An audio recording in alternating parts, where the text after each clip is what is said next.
Jodoh teu kudu diudag-udag, da lain lalayangan pegat.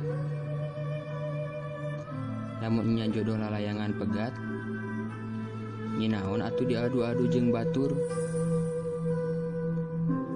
Nu bener mah cek si Adam, lalayangan mah ibarat mantan, ku urang dijaga di alus-alus, di gambaran, geus ku batur mah soek, rajet, bolong, diantingan ku jukut gagajahan, da berat sabelah. Rusak pokona mah, kasian.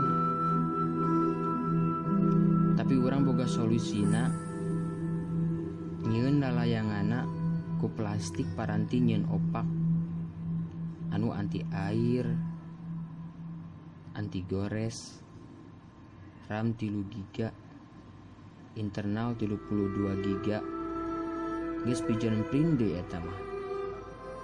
Gila, eta lalayangan apa spesifikasi Samsung seri A? Jodoh teu kudu di pikiran, da lain ujian nasional.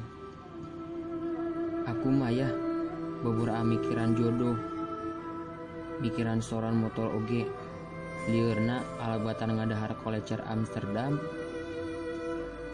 Tapi kadang aku teh iri sama mereka yang pacepeng-cepeng leungeun, pakaleng-kaleng, terus dipoto, di-upload kana sosmed. Ari aku pacepeng-cepeng leungeun jeung saha? Jeung leungeun kenca sorangan. Atuh kan jiji bekas ombeh. Ari aku pakaleng-kaleng jeung saha? Jeung kaleng kongguan.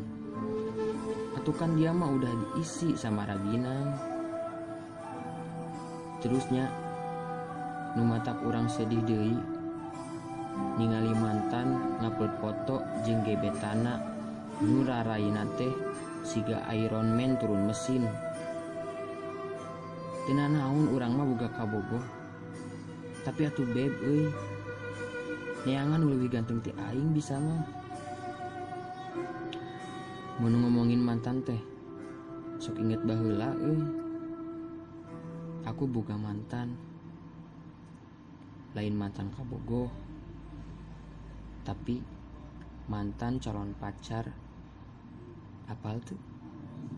Anu ditolak saacan nembak, anu udahan saacan jadian, anu lamun urang ngomong I love you manehna diem, urang ngomong I miss you manehna diem